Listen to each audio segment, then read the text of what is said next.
Oui, notre invitée Valérie Andanson, elle est porte-parole de la Fédération des enfants déracinés d'Outre-mer. On va parler de ce fameux dossier des enfants de la Creuse, puisque Amnesty International s'est emparé du sujet et a publié une chronique à ce sujet, chronique rédigée par Blandine Lenoir, qui est actrice, réalisatrice et scénariste.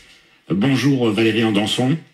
Oui, bonjour Monsieur Gélin. Bonjour, et c'est justement vous, Valérie Andanson, que Blandine Lenoir est allée rencontrer et interroger. Elle est partie de votre propre histoire personnelle, parce que vous faites partie de ces plus de 2000 enfants réunionnais déportés dans l'Hexagone.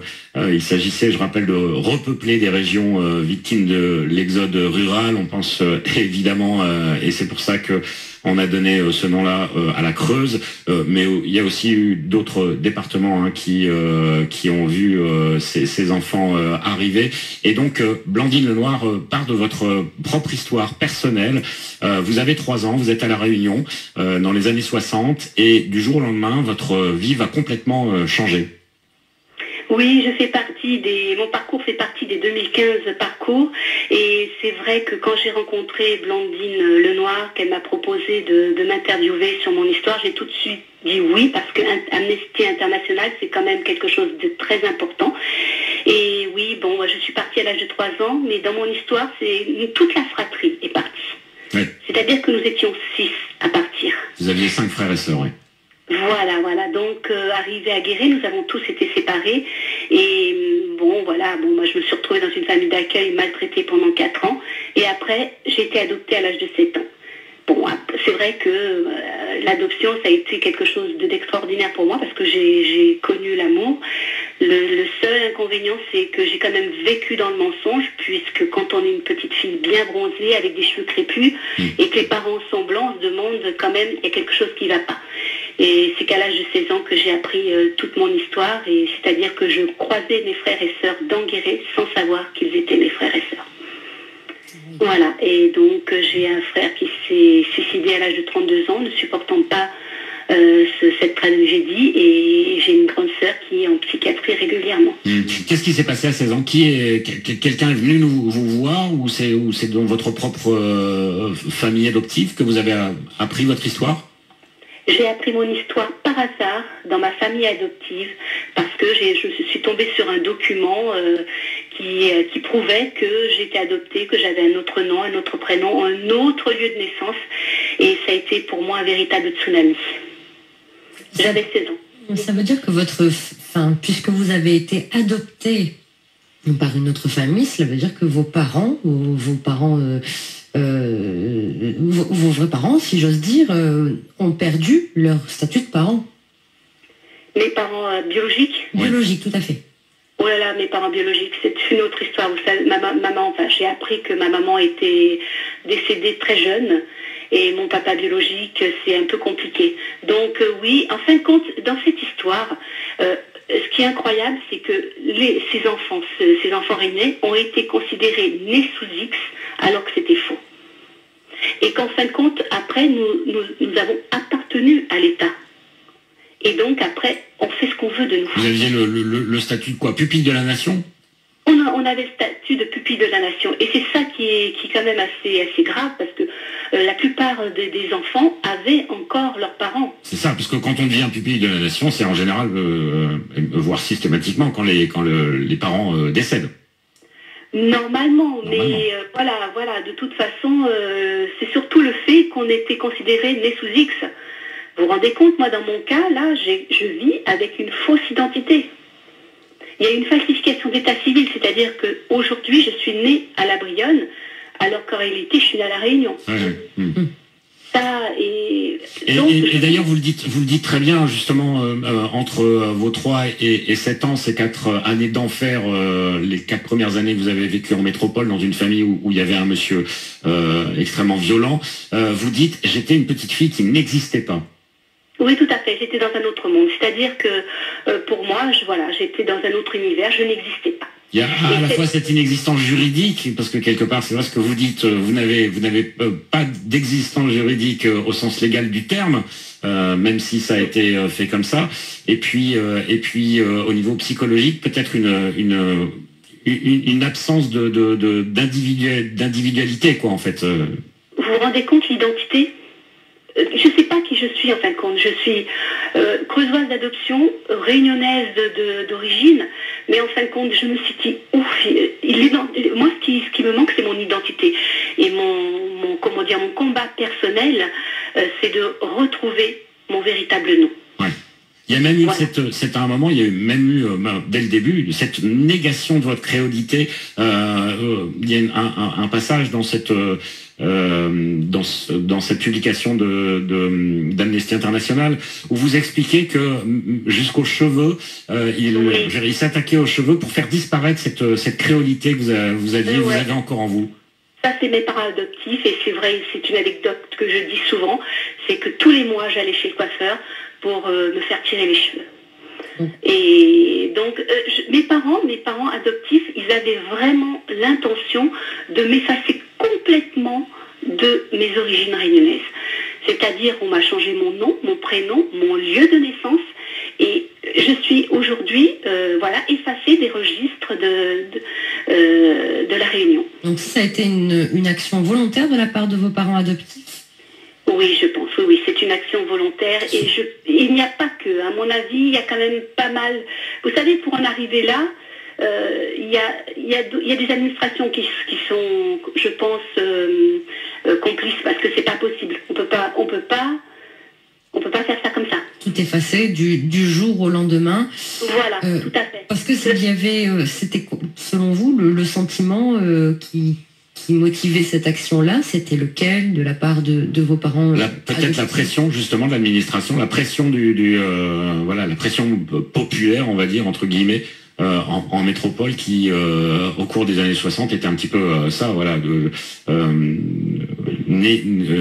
nier la créolité des autres et nier qu'il y ait une autre France qui soit plus colorée, quoi. Bien sûr que c'est de la pression du gouvernement de l'époque, mais vous savez, c'est une affaire d'État, c'est politique, hein.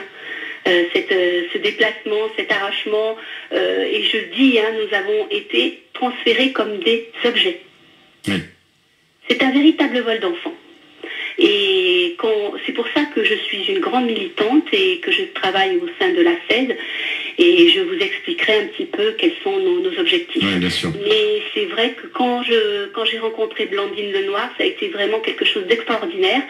Elle a vraiment été très intéressée par notre histoire, elle est très intéressante, et on voit à quel point ça l'a bouleversée. Alors, quelles avancées cela a représenté dans votre parcours personnel, cet intérêt particulier de cette femme, et puis d'Amnesty International aussi, puisque vous le disiez, c'est une grosse machine?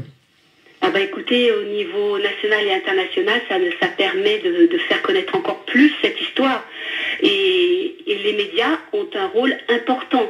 C'est pour ça que je vous remercie de m'interviewer, parce que les médias ont un rôle important pour qu'on puisse faire connaître encore plus cette histoire.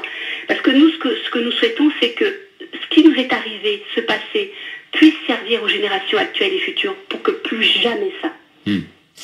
Les Réunionnaises et les Réunionnais qui nous écoutent en ce moment même peuvent appeler 02 62 234 567 pour dialoguer avec Valérie Andanson qui est en métropole justement. Est-ce que votre rapport à la Réunion, depuis notamment que beaucoup de gens, de plus en plus de gens s'intéressent à cette histoire, est-ce que votre rapport à la Réunion a évolué et d'ailleurs j'imagine quand vous avez quitté la Réunion à 3 ans, vous avez peu de souvenirs de ces années-là. Est-ce que vous avez fait très rapidement la démarche, dès que vous avez été au courant de votre histoire à 16 ans, la démarche de revenir vers vos racines? Oui, quand j'ai eu 16 ans, j'ai après su cette histoire, j'ai fait ma vie, et à un moment donné, j'ai décidé de repartir à La Réunion. Donc j'ai fait un voyage à La Réunion, et ce premier voyage a été un véritable déni pour moi. Je suis revenue en métropole, et à l'âge de 40 ans, j'ai décidé d'aller m'installer à La Réunion avec mes enfants. Pardon, déni, c'est-à-dire quand vous êtes allé la première fois à la Réunion, le choc a été tel, le traumatisme était tel que... Oui. C'est-à-dire que quand on retourne sur son île au bout de certaines années d'exil, c'est pas si facile que ça. Et je laissais une maman des parents adoptifs qui refusait complètement ce contact avec ma nouvelle famille. Et ça a été pour moi quelque chose de difficile à vivre parce que je n'arrivais pas à me situer. Donc ça a été un déni. Je suis arrivée à La Réunion, j'ai vu mon île, mais ça n'a pas été un véritable coup de cœur. Voilà, du fait aussi peut-être que vous aviez des parents adoptifs. Qu'est-ce qui déterminait et est-ce qu'ils ont changé, est-ce qu'ils ont évolué eux-mêmes vos parents adoptifs dans vos rapports avec La Réunion? Mais pas du tout. C'est-à-dire que mes parents adoptifs ne voulaient absolument pas que j'ai des contacts avec mon île. Ils voulaient absolument que j'efface. Est-ce qu'ils imaginaient peut-être que ça allait vous faire plus souffrir qu'autre chose ou pour une autre raison? Ma maman adoptive me dit j'ai fait ça par amour pour toi, je peux le comprendre, attention. Mais aujourd'hui, je dirais aux parents qui adoptent des enfants, ne mentez pas à vos enfants. Parce que c'est dur, hein, c'est dur quand on a vécu pendant des années de mensonges, de découvrir une vérité surtout quand on a des questionnements, quand on se dit qu'on est bronzé, tout ça, que c'est pas en semblant. C'est compliqué. Donc, ils avaient cette envie de peut-être par m'avoir que pour eux, quoi. C'est ça, être très peut-être possessif, mais là j'ai eu du mal quand même. J'ai ressenti de la colère et je ne comprenais pas pourquoi ils voulaient absolument m'effacer de mes origines à ce point-là. L'objectif du gouvernement à l'époque et de Michel Debré, c'était de repeupler certains départements métropolitains. Est-ce qu'ils sont arrivés à leur objectif? Visiblement non, puisque le département de la Creuse reste quand même un département métropolitain avec peu d'habitants.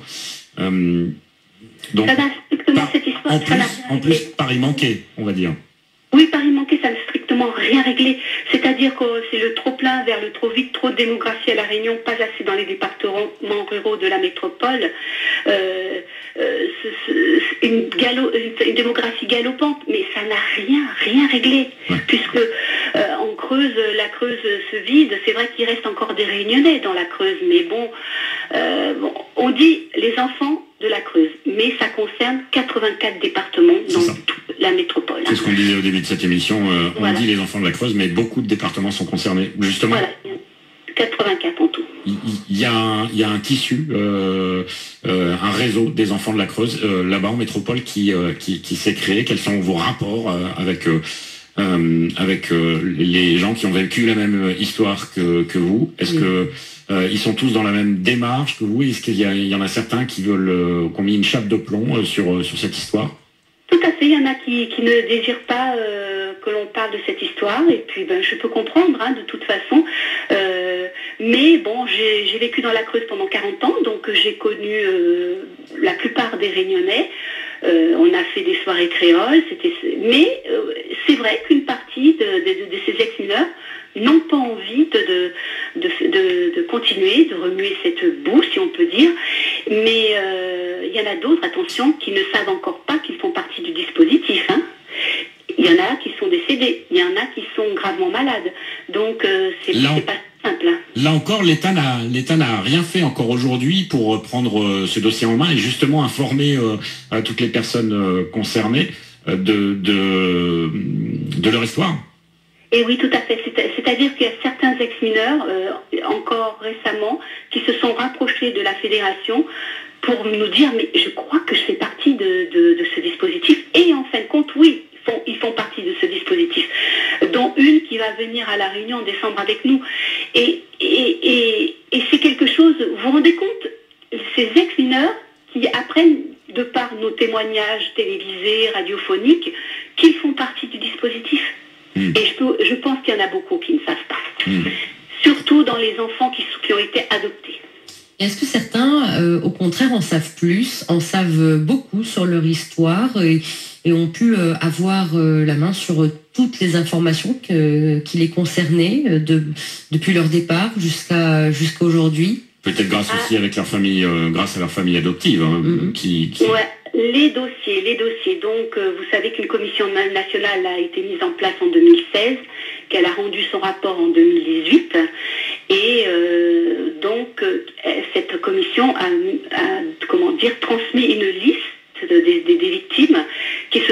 effectivement au ministère des Outre-mer. Nos dossiers, ces dossiers, donc là maintenant, nous avons donc accès à nos dossiers. C'est une réelle avancée. C'est une réelle avancée.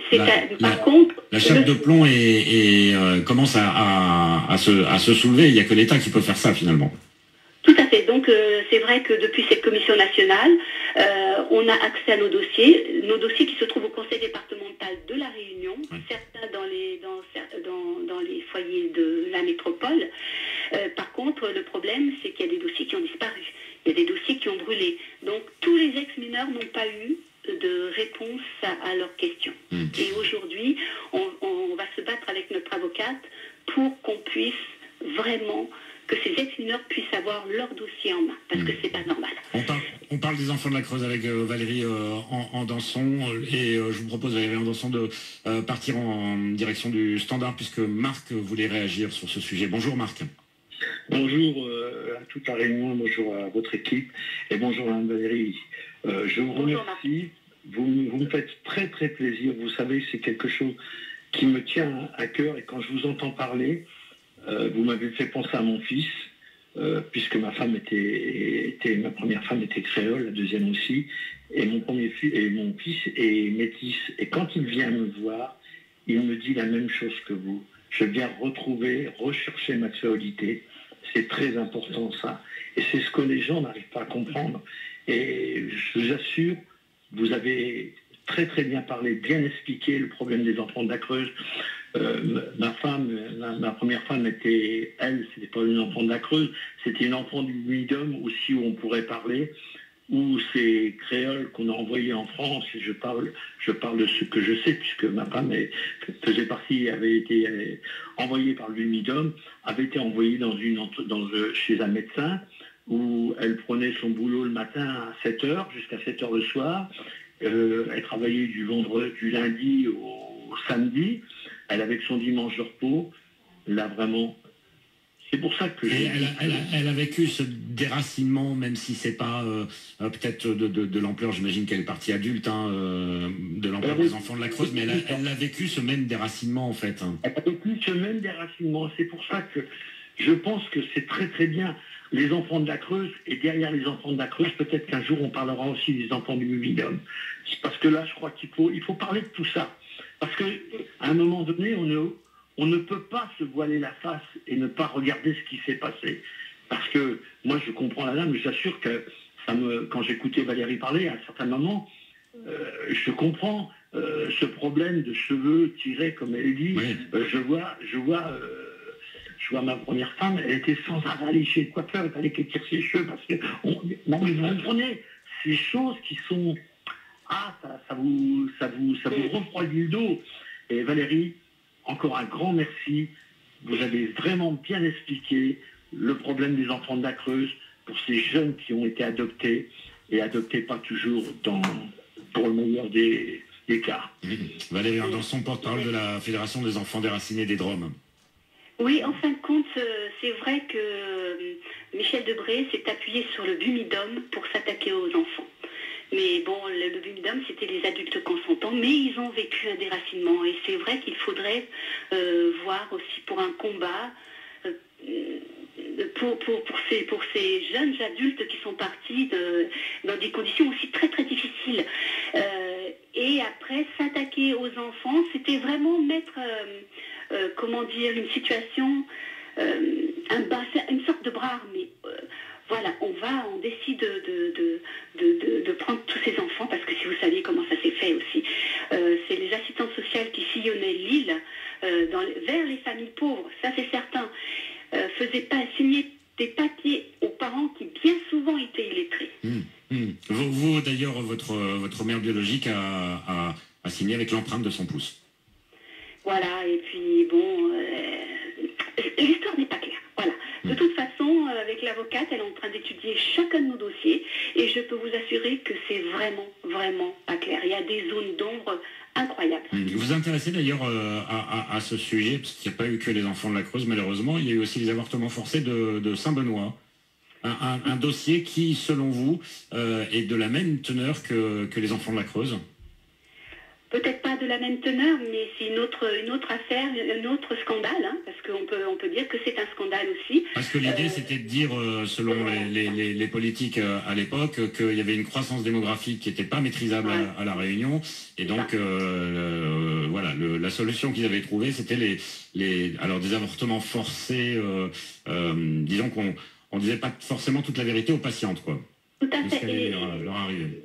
Et la peur de cette démographie galopante, de se dire ces jeunes qui sont là, ces enfants qui sont là, et qui plus tard vont certainement peut-être devenir des délinquants, et puis ça va faire des émeutes, je sais pas, mais oui, bien sûr, c'est la peur de cette jeunesse qui a fait que le gouvernement a fait vraiment des scandales. Des scandales.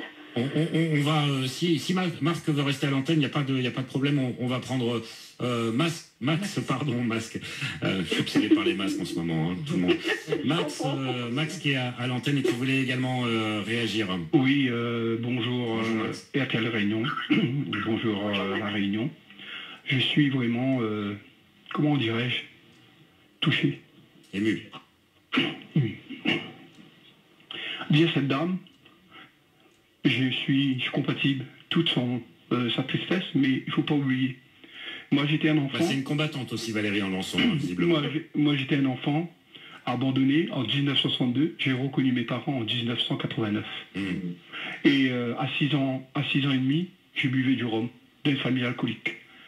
Aujourd'hui, vous avez un petit jeu à mettre en herbe. Je voulais me mettre un petit avis sur moi. Si aujourd'hui, j'ai tout réussi, même mes enfants, personne ne m'a aidé, monsieur. En 79, j'ai passé un concours pour les LEP. Il me manquait un demi-point. Ça, vous pouvez demander tout le monde. J'ai mis à genoux. Personne ne m'a aidé. Aujourd'hui, je demande à ces personnes qui ont grandi dans la Creuse, juste peut-être 1000, 2000 ou 3000, ils sont partis.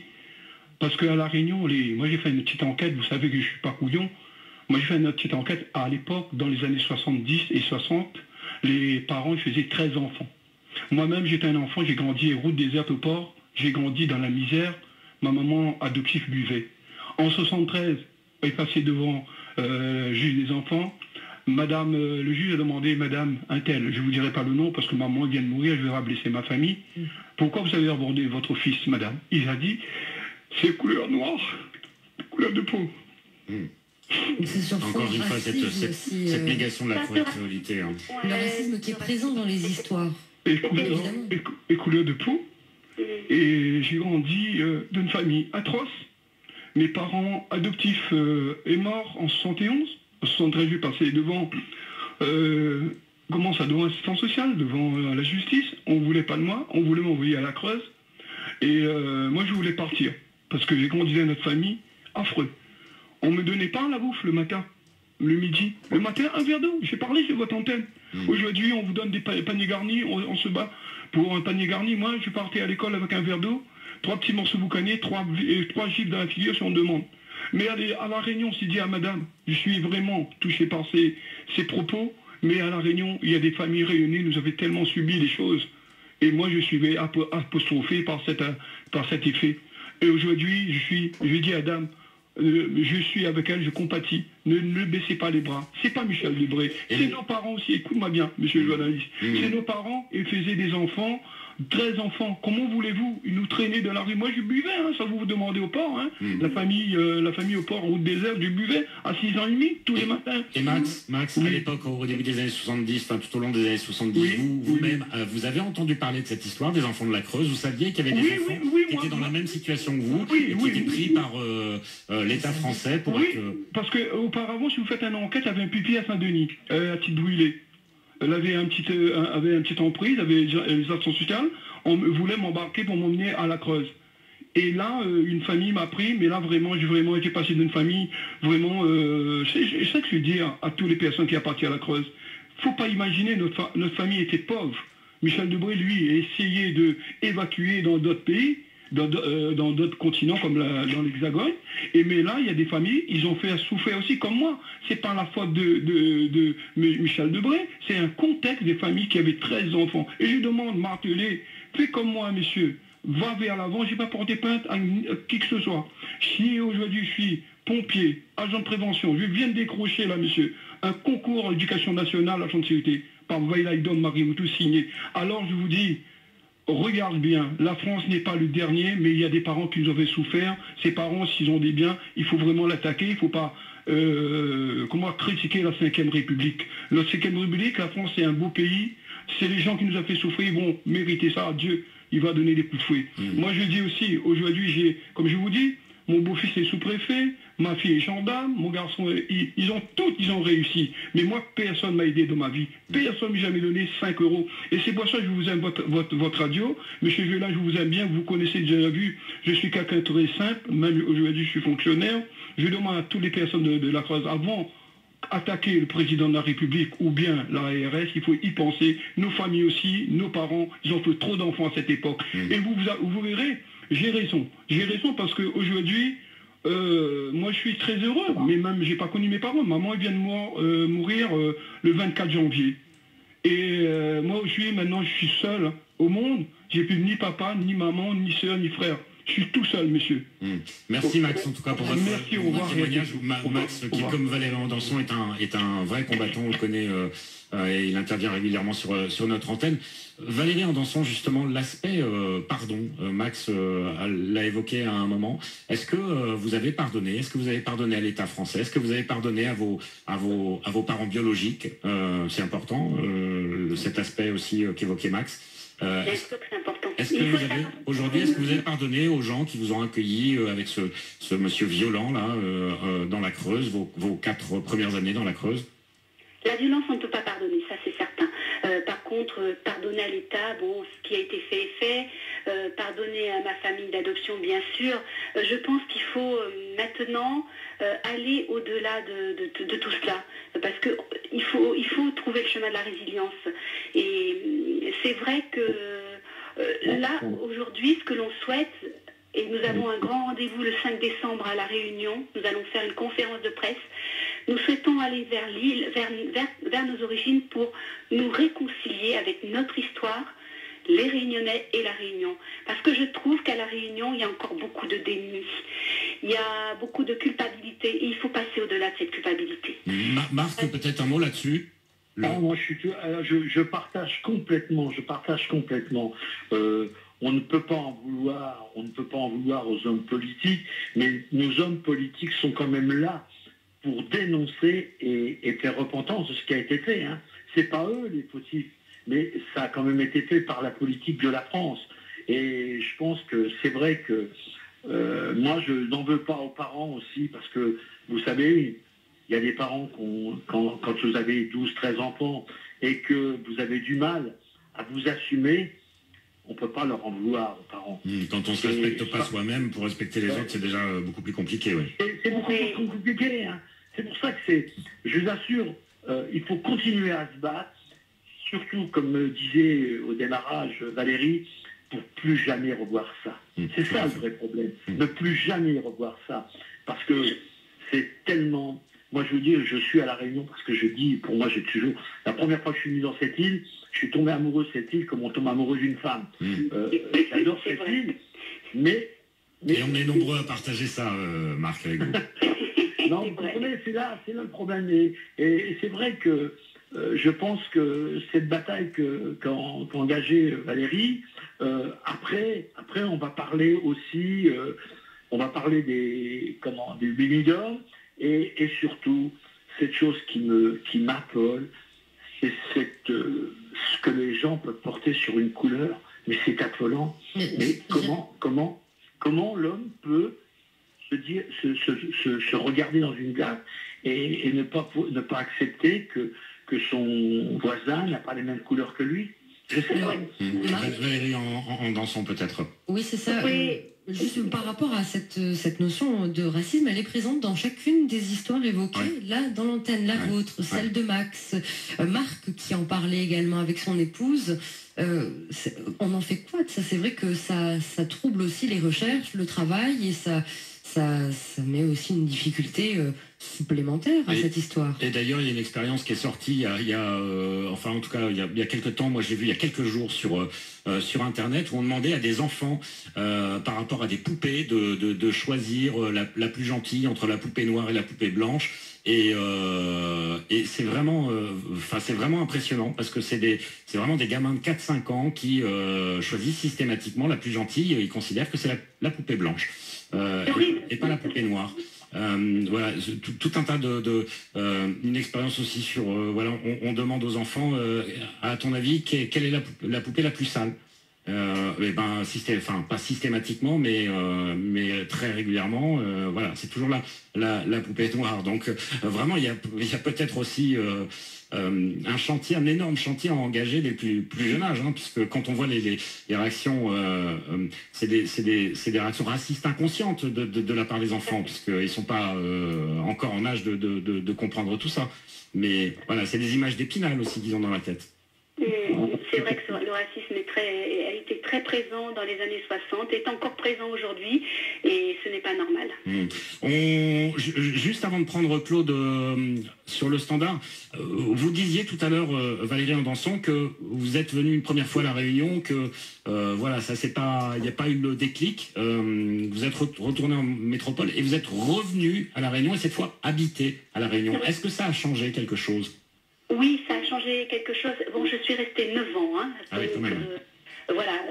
Et là, mon but, c'était vraiment, je frappe aux portes et je veux comprendre cette histoire d'adoption, je veux comprendre cette histoire d'exil. Et par contre, ça a été quand même un échec, parce que les portes sont restées fermées. Étant donné on était dans quelles années, là, à peu près ? Écoutez, il y a à peu près... Déjà dans les années 2000, non ?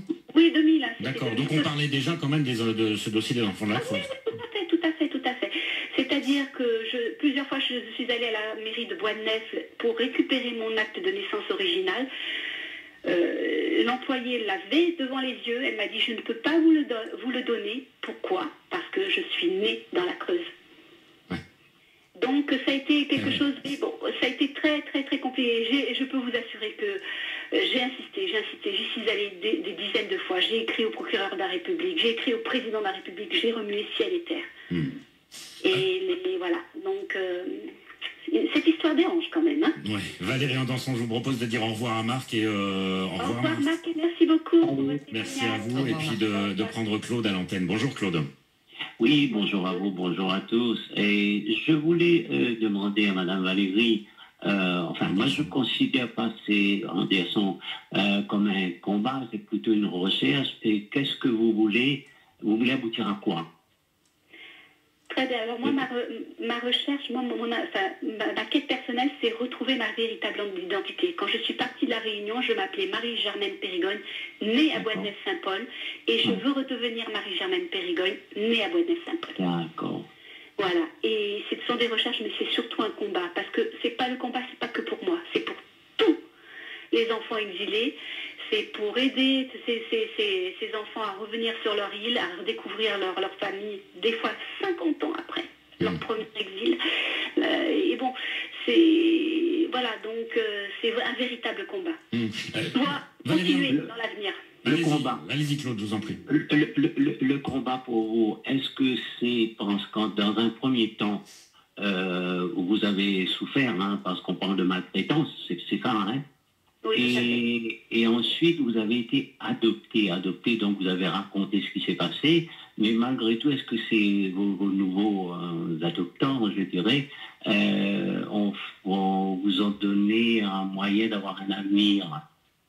Attention, c'est ce que je dis, hein. J'ai été aimée, j'ai eu de l'éducation. Ça m'a permis à partir de 7 ans, après cette famille horrible, voilà, de 3 à 7 ans, à partir de 7 ans, vous avez été adopté par des gens aimants. Oui, tout à fait. La seule chose que je regrette, c'est que j'ai vécu dans le mensonge, puisque voilà, c'est tout. Mais sinon, bon, attention, dans la Creuse, j'ai subi beaucoup de racisme. Hein. Oui. Beaucoup de racisme, parce que j'étais dans une école où il n'y avait que des petits blancs, j'étais la seule petite noire. Dans le village, j'étais la seule petite noire. Et ça a été extrêmement dur à vivre. extrêmement dur à vivre. Oui, oui, mais je dirais ça, on a tous vécu, on le vit encore, hein, c'est d'humanité, c'est comme ça malheureusement. Oui, tout à fait, Mais, tout à fait. moi, ce que je voulais dire, je suis vraiment content d'avoir écouté Max. Parce qu'en fait, quand on parle des enfants de la Creuse, on a tendance à accuser le gouvernement, Et oublier la la responsabilité des parents. Exactement, parce que en fait, qu'est-ce qui s'est passé? C'est que, bah oui, notre histoire c'est ça, on faisait pas mal d'enfants, mais on pouvait pas les nourrir, et Max vient de dire la vérité. On était dans des situations graves, c'est certain. Oui, voilà. Vous aviez, Valérie Andanson, vous aviez cinq frères et sœurs, hein, je rappelle, et vous viviez dans la misère. Dans la misère. On était dans des situations graves. Il y avait des enfants qui étaient avec des parents violents, des parents... Voilà. On était dans des situations graves, c'est certain. Ce qui ne justifie pas l'arrachement des enfants à leur famille biologique. Il faut réhabiliter les familles réunionnaises. Nous sommes des victimes, nous les enfants dits de la Creuse. Les familles réunionnaises sont des victimes. Les familles d'adoption en métropole sont des victimes. Il faut absolument qu'on réhabilite tout ça. Et faire un peu la lumière sur tout ce qui s'est passé, mais comme disait Max, son histoire est importante. Probablement les familles d'avant étaient presque d'accord que quelqu'un s'en occupe parce qu'ils ont trop d'enfants, et même des fois ils donnaient à la tati, etc. C'était notre histoire en fait, hein. Je veux dire là, accuser les uns et les autres. Écoutez, regardez bien ce qui se passe aujourd'hui au niveau du gouvernement par rapport à ce qui se passe par ce virus. On tâtonne, on ne sait pas comment faire parce que c'est nouveau, etc. À l'époque, c'était ça. Michel Debré, quand il est arrivé, il a trouvé une pauvreté énorme. Il a essayé de faire, même par le Unidom, essayer d'envoyer des gens. Parce qu'il faut le dire, il y a des gens qui sont partis au Unidom, qui sont retournés ici avec vraiment un bagage, un avenir, etc. Donc, je pense que il ne faut pas trop accuser ces gens-là. Ils ont fait ce qu'ils ont pu. Parce que, en fait, si vous voulez, pour moi, Madame Valérie, je compatis à tout ça. Mais je veux dire aussi qu'en parlant de tout ça à chaque fois et en accusant Michel Debré, on écabousse tout ce que Michel Debré fait pour la Réunion. Alors on peut peut-être plus s'élargir à l'État quelque part. Il n'y a pas que Michel Debré. Voilà. Non. une politique étatique. Tous les partis politiques de l'époque, les administrations de l'époque sont impliquées. Si ça a pu se faire, c'est que de toute façon, il y avait un consensus aussi politique autour de cette question. C'est une affaire politique. Je pense qu'au départ, c'était d'une bonne intention. On transfère ces enfants de la Réunion dans les départements ruraux. Mais le problème, c'est qu'il n'y a pas eu de suivi. On a menti aux parents. Et c'est ça qui est grave. Vous vous rendez compte, on était considérés nés sous X alors que c'était faux. Là, c'est grave. Alors oui, là, il y a quelque chose à rechercher. Voilà, c'est vrai que là, il y a quelque chose à rechercher. Maintenant, je peux vous dire, peut-être que je terminerai, c'est-à-dire que aujourd'hui encore, regardez ce qui se passe. Par rapport à ce problème qu'on connaît, on fait des annonces 119 appelés, parce qu'il y a de la maltraitance des enfants. Vous voyez comment l'humanité tourne. C'est ça vous voyez, votre recherche est belle, hein. Il faut retrouver tout ça, il faut rechercher tout ça. Et en parler. Et en parler pour vraiment, ça, il faut que ça s'arrête. Il faut qu'on recommence à s'aimer, à s'entendre, à s'entraider, à faire une belle humanité, parce que c'est quand même beau ce qu'on vit. Et donc il faut à mon avis aller là-dessus au lieu de... Bon, c'était un état des lieux à un moment donné. Et je pense que là, le travail, je termine là-dessus, hein. Vous parlez des politiques qui étaient d'accord. Non, je vous dirais que c'est Michel Debré qui, en arrivant ici, a fait de la Réunion ce qu'elle est aujourd'hui. Les hommes politiques n'existaient pas. C'était des soumis. D'ailleurs, on a laissé faire, vous avez parlé de ce qui s'est passé à Saint-Benoît et tout. Tout était possible. Hein, ils n'avaient pas d'indicateurs, ils n'ont pas de vision. D'ailleurs, ils n'ont même pas de vision aussi jusqu'à aujourd'hui. Si vous revenez, vous allez voir. Voilà. En tout cas, bravo pour votre recherche. Moi, j'appellerais pas un combat, mais une belle recherche. Ouais. Et puis, établir ensuite quelque chose, un modus vivendi, comme on va dire. Pour dire, voilà, c'était le passé, c'était comme ça, c'est dommage, ça s'est passé comme ça. Mais maintenant, traçons un peu cet avenir-là. Pourquoi pas, comme quelqu'un disait, peut-être que vous allez retrouver un peu de votre famille, etc. Faire la lumière, parce que probablement, comme vous avez parlé du conseil départemental actuellement, le conseil général ou une instance, devait avoir l'historique de la famille des uns et des autres, des 84 départements, comme vous avez dit, et pourquoi on a emmené ces enfants-là, parce que quand même, quand on parle d'assistance sociale, c'était fait un petit peu administré, quoi. Hein. On faisait pas ça comme ça, on volait pas les enfants. Enfin, voilà. En tout cas, c'est vraiment une performance pour vous. Je n'ose pas vous demander qu'est-ce que vous avez fait ou qu'est-ce que vous faites dans la vie pour voir un peu votre parcours comme Max. Écoutez, je suis une retraitée de la fonction publique, j'ai réussi, voilà. Hein, donc c'est vrai que non, mais j'ai eu cette force de caractère qui a fait voilà, malgré tous ces chemins douloureux parcourus, mais c'est cette force, ça nous renforce. Mais il y a ce manque, il y a ce vide encore, on a bien compris, notamment à travers votre nom. Retrouver votre identité, c'est d'abord avant tout retrouver votre vrai nom. J'imagine que vous avez fait des démarches là-dessus. Est-ce que les retours sont positifs? Oui, pour le moment, c'est passé au journal officiel, donc j'attends la suite. Mais j'insiste beaucoup que ce combat que l'on mène serve aux générations actuelles et futures, le droit de l'enfant. On va travailler là-dessus. Le droit de l'enfant. Proposer des lois. Il faut absolument que l'ASE puisse, que ça s'améliore, parce qu'il y a encore aujourd'hui trop de placements difficiles, des adoptions compliquées.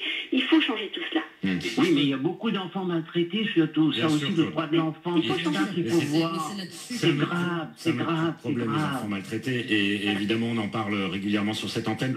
Oui, bien sûr. Je vous dis au revoir, Claude. On peut peut-être... Merci beaucoup, merci. Au revoir, Claude. On peut peut-être terminer par la fin de la chronique de Blandine Lenoir. Donc, Blandine Lenoir qui a consacré une chronique aux enfants de la Creuse à travers votre histoire, Valérie Andanson, et qui est parue, cette chronique, qui a été publiée par Amnesty International. Blandine Lenoir dit: les mots sont importants, l'État doit demander pardon, et nous devons parler de crimes. Liberté, égalité, fraternité. Ici, l'institution a fait exactement l'inverse de notre slogan publicitaire, à nous, notre nation. Elle doit prendre, l'institution doit prendre ses responsabilités, demander pardon, reconnaître ses victimes et les soutenir dans leur combat.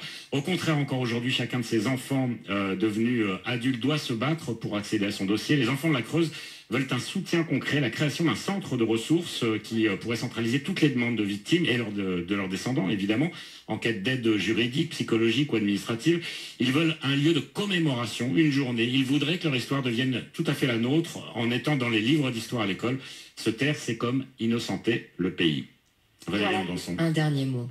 Donc c'est vraiment les 4 axes que l'on souhaite avec notre avocate, c'est donc obtenir les excuses officielles de l'État, créer des centres de ressources, un petit peu comme en prenant exemple sur le centre d'Isieux, adapter les programmes de l'éducation nationale pour inscrire cette histoire dans les manuels scolaires, et aussi ce que l'on souhaite, un point très nouveau et que je vais annoncer à tous les médias, c'est mettre en place une nouvelle commission. C'est-à-dire qu'il y a une commission nationale, on souhaite une nouvelle commission qui intégrerait le côté juridique et psychologique. Merci beaucoup Valérie Andanson, porte-parole de la Fédération des enfants déracinés des départements et régions d'outre-mer. Merci beaucoup d'être intervenu sur cette antenne. Merci. Et rendez-vous le 5 décembre à La Réunion, je compte sur vous.